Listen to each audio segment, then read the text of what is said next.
evening, my fellow Albertans. With the new budget approaching and a shifting geopolitical landscape, I wanted to take some time to speak with you about how your provincial government plans to navigate these challenges while ensuring Alberta continues to prosper. I'd like to start with the good news. The Alberta economy is once again booming. We are leading the entire country in virtually every economic category, from job growth to investment to GDP to wages. The Energy Agreement, or MOU, signed with Ottawa last year, has eliminated both the destructive oil and gas production cap and the net zero power regulations. These two victories alone have had an immediate supercharging effect on our economy. In just the last few weeks, we have had tens of billions in new projects announced, including several new AI data centers, the expansion of TMX and other pipelines headed west and south, and a final investment decision by Dow Chemicals on their multi-billion-dollar plastics facility. And that's just the start. In the coming year, we expect tens of billions in data center and power generation announcements, oil production facility expansions, and approval from the federal government for a 1 million barrel a day pipeline to our west coast bound for Asian markets. These investments will create a massive number of new jobs for Albertans and will prime the pump, so to speak, for more investments in all sectors of the economy, from agriculture to tech to tourism to aviation and everything in between. It's an exciting time for our province. However, we have a very serious growth and budget challenge that must be addressed. In the year I became premier, the price of oil averaged $90 a barrel US.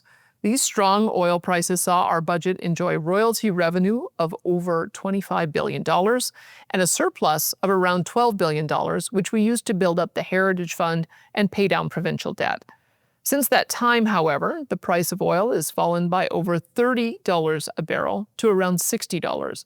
Each $1 drop in the price of oil means roughly $750 million less in oil royalties for the province. The result? What had been a $12 billion surplus in 2023 at $90 oil has turned into a large budget deficit at $60 oil. This is not the first crash in oil prices our province has faced, nor will it be the last. What is unique about the current oil price crash versus others in the past is that our economy today is more diversified, resilient, and still growing despite the drop in oil price. To put it bluntly, people across the country and around the world continue to want to move to our province in very large numbers to pursue job opportunities and prosperity. In the past, Canada's responsible immigration policies, such as those under Prime Minister Stephen Harper, constrained international immigration to manageable levels in Alberta so that our province could keep up with the growth of our economy and population. It also ensured that new immigrants primarily arrived here with highly valuable skills, a good job, and started contributing income taxes the moment they arrived. That is the story of the vast majority of our amazing new Canadians who arrived here during that time and are now citizens. These Albertans were and are a huge strength to our economy and provincial culture.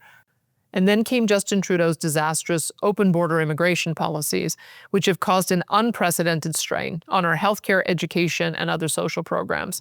In just the last 5 years of Trudeau's tenure, Alberta grew by almost 600,000 people to more than 5 million, all while Ottawa throttled our most important job-creating industries and prioritized immigration away from economic migrants and instead focused on international students, temporary workers, and asylum seekers. Adding 600,000 people in 5 years is like adding half the city of Calgary or Edmonton in 5 years. Although sustainable immigration has always been an important part of our provincial growth model, throwing the doors wide open to anyone and everyone across the globe has flooded our classrooms, emergency rooms, and social support systems with far too many people, far too quickly. As just one example, our student population has skyrocketed by more than 80,000 students in just the last 4 years, and more than 140,000 students now having English as their additional language. Is it any wonder that our teachers and students are struggling so much with classroom complexity and crowding? To sum up our budget challenge, low oil prices combined with an out-of-control federal immigration policies are together driving unsustainable budget deficits, not just here, but across the country. That's the problem. So what's the solution? Today, I want to share with you a 3-part strategy to address this budget challenge without resorting to deep and disruptive cuts to core social services. The long-term strategy was announced last year. Our government has already initiated an investment plan to build the Alberta Heritage Fund to more than $250 billion by 2050. We are already ahead of schedule. By reinvesting rather than spending interest earned in the fund each year, and investing the bulk of large surpluses in years with high oil prices, like we saw in 2023, our government has already doubled the Heritage Fund from roughly $16 billion in 2021 to almost $32 billion today. That's how quickly you can move the dial. We just have to stick with it. If future Alberta governments continue with this strategy through to 2050, the annual interest earned on the Heritage Fund each year will ensure we can weather any short-term dip in oil and gas prices and non-renewable resource revenue. When we reach this goal, Alberta will be forever free from its over-reliance on oil and gas revenues. We need to stay the course. In addition to our long-term strategy, our government also has a medium-term strategy to double Alberta's oil and gas production and exports to more than 8 million barrels a day by 2035. Doing so will allow us to secure higher resource revenues for our budget, even when energy prices are lower like they are today. And when energy prices bump back up, our province will see large surpluses, which will help us to reach the $250 billion by 2050 Heritage Fund target that I just outlined. That is why our government will continue to work diligently on implementing the energy agreement signed with Ottawa to build 1.3 million barrels per day of additional pipeline capacity to the West Coast, while also working with our great Canadian pipeline companies to expand pipeline capacity headed south. We will also continue to work on our agreement signed with Ontario to send hundreds of thousands of barrels of Alberta crude to their refineries and explore opportunities to unlock deepwater port access for our energy resources in the Maritimes, Quebec, and the Hudson's Bay. Alberta will double our pipeline capacity over the next 10 years, and our oil producers will grow and fill that pipe. We will not permit Alberta's and Canada's most valuable resource deposit, worth almost $10 trillion, to remain in the ground to the detriment of millions of Canadians. That's not going to happen. Now, having a medium and long-term plan is very important. However, what are we going to do about our budget situation in the short term? After all, we can't just sit by waiting and hoping for world oil prices to recover, nor can we trust the federal government to manage our immigration system in the best interests of Albertans. So here's the short-term plan. First off, our government will not be implementing drastic cuts to social services. The approved wage increases for our doctors, nurses, and teachers will remain in place so we can continue to attract the skilled professionals needed to catch up with our growth. Albertans have learned from experience that during times of low oil prices, the key is to limit increases in spending and focus it on building the schools, health facilities, roads, and other infrastructure needed to build a strong and diversified economy with a world-class standard of living. So instead of drastic cuts in upcoming budgets, we will instead be cutting unnecessary bureaucracy, improving efficiencies in program delivery, and prioritizing needs before wants as much as possible. We will continue to limit overall government spending increases to below inflation and population growth, implement more income testing for social programs so they are more financially sustainable, and critically, we will address head-on the challenge of out-of-control immigration levels that are overwhelming our core social services. The changes we need to make to immigration are a significant departure from the status quo, and therefore I am seeking a referendum mandate from Albertans to implement them. On October 19, 2026, we will hold a provincial referendum primarily focused on how Albertans want our government to deal with the issue of immigration, as well as steps we can take as a province to strengthen our constitutional and fiscal position within a united Canada. These were, far and away, the issues most strongly identified by Albertans during last year's Alberta Next panel, town halls, and online submissions. And in my view, it is time to act on them.